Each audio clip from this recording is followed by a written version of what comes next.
Na štedrý deň do obeda vydržať sa doma nedá. Zhon a krik, čudný zvyk, z flegmoša je cholerik.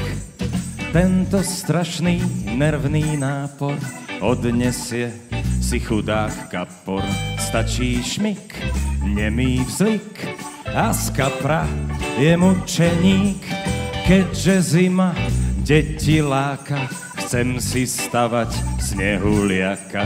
Mám však šok, tento rok sneh išiel na dôchodok.